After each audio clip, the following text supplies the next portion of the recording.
Eto mga kababayan, follow up lang po ito mga kapatid sa ating live Patungkol nga dito mga kababayan sa naging critics natin mga kapatid kay Mayor Isko Moreno. Meron kasing isang taga Maynila mga kababayan. Ewan ko kung legit itong taga Maynila ha.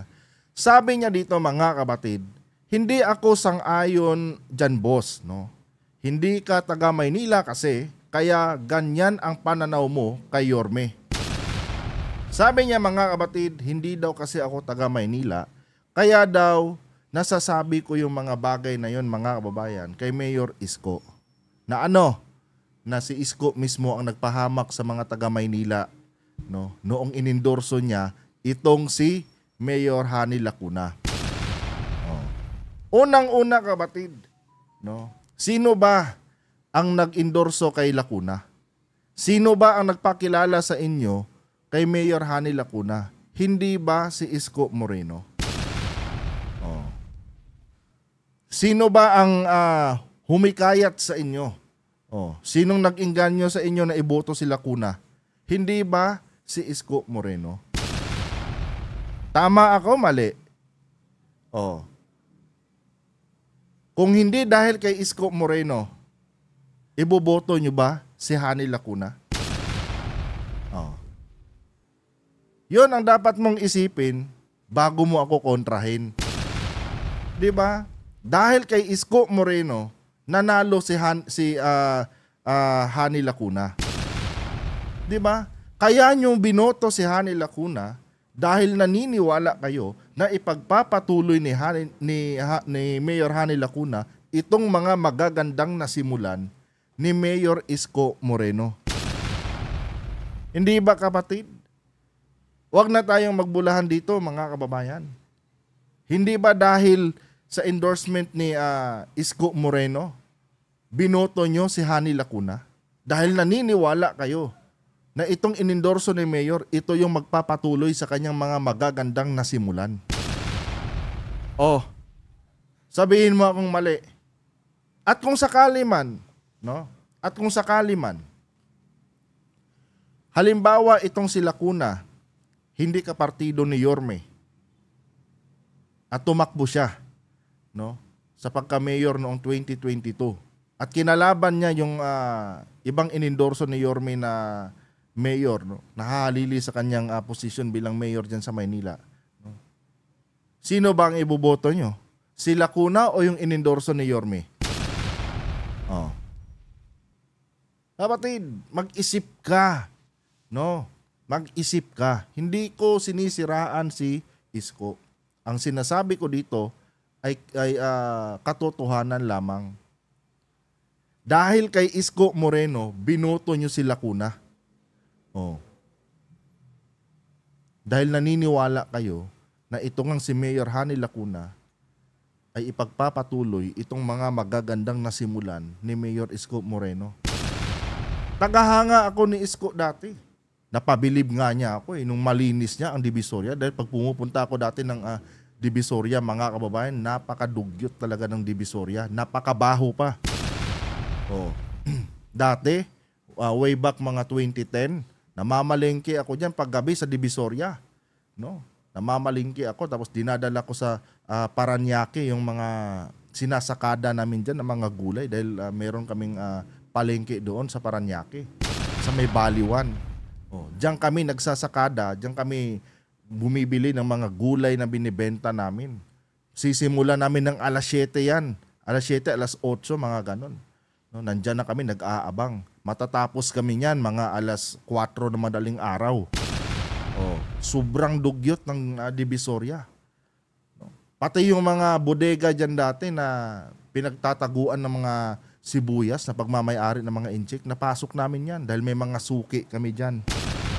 Oh, sobrang dugyot ng Divisoria dati. Pero nung dumating si Yorme, no, nung nanalo siya bilang mayor, nung first term niya, nalinis niya ang Divisoria. Oh. Di nga ako makapaniwala, grabe, ang galing naman pala ni Isko, talagang napagsilbihan niya. No, napatunayan niya na kaya pala niyang linisin ang Divisoria. Naniwala ako sa kanya, bumilib ako kay Mayor Isko mo. Kapatid, no? Para lang sa kaalaman mo. Tuwang-tuwa nga ako nung kinilala siya sa buong mundo eh. No? Dahil sa kanyang katapangan, dahil doon sa kanyang malasakit sa mga taga Maynila. At naniwala ako na si Isko, no, ay gusto talagang pagsilbihan itong Maynila. Gusto talaga niyang baguhin ang imahe ng Maynila. 'Di ba? 'Yun ang paniniwala ko. At mas lalo akong humanga sa kanya noong nagkaroon nga ng condominium. Sabi ko, ang galing naman ni Mayor, ano? Kasi yung mga mahihirap, pwede din pala maka-afford, no, ng isang condominium. Oh, kasi yun eh, pinakita niya eh. Yun yung binida niya sa buong Pilipinas. No? Napapagandahin niya ang buhay ng mga mahihirap.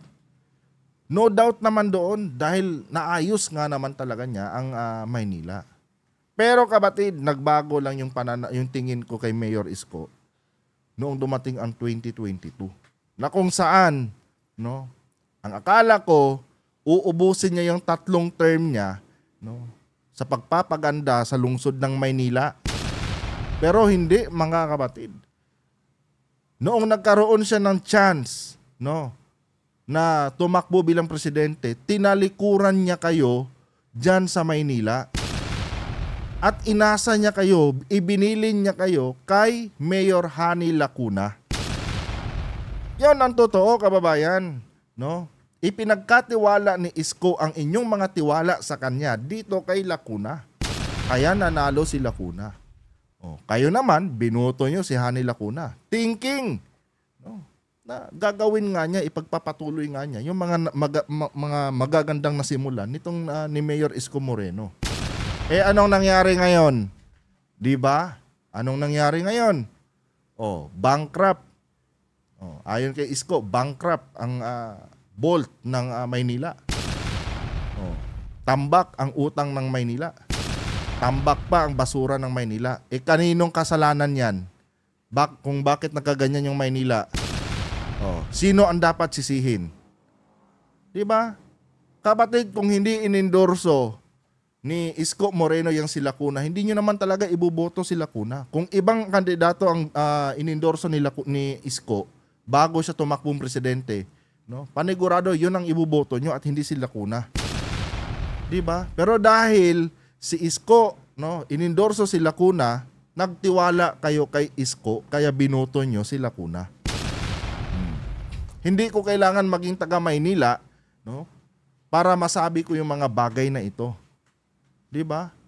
Critical thinking lang 'yan eh. Ngayon kung nangurap yang si Lacuna, hindi mo pwedeng sabihin na hindi kasalanan ni Isko.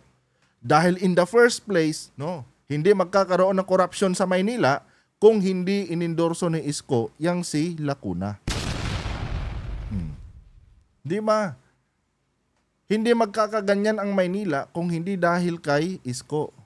Eh siya yung nagbigay ng assurance sa inyo eh, na iboto nyo itong si Mayor Hani Lacuna, itong si Vice Mayor Hani Lacuna, dahil siya ang magpapatuloy ng ating magandang nasimulan.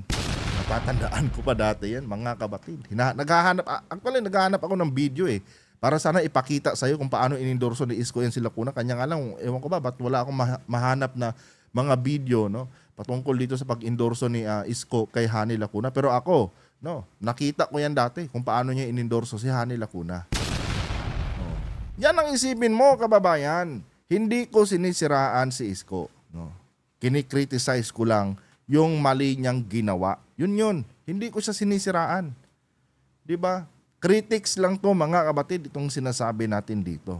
Dahil totoo naman, kung hindi dahil kay Isko, hindi magkakaganyan ang lungsod ng Maynila. Tapos ngayon, alam niyo kung ano ang masakit? No? Ang masaklap dito, ginagamit ni Isko ngayon si Lacuna bilang propaganda para magmukha siyang bida. Oh. Samantalang noong 2022 election, puro magaganda yung sinasabi niya kay Lacuna. Nakarapat-dapat, etc. 'Di ba, mga kapatid?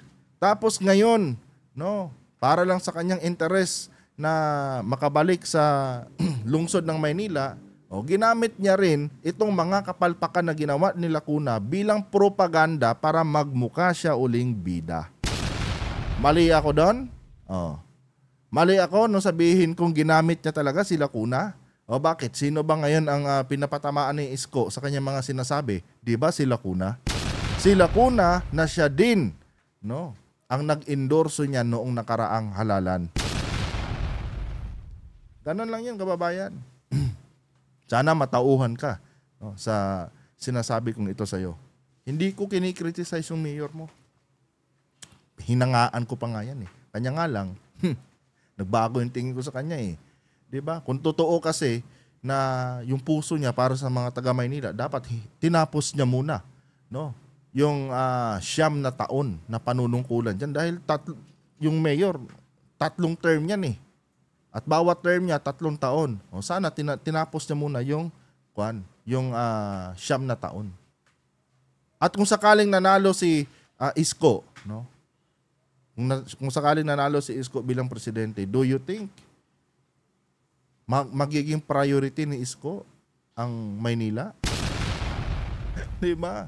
Do you think ganun pa rin ang gagawing pagserbisyo ni Isko sa Metro Manila, dyan sa lungsod ng Maynila kung siya ang nanalong presidente? I don't think so. Buong Pilipinas na, no, ang kanyang responsibilidad. Di ba? Buong Pilipinas na ang kanyang dala.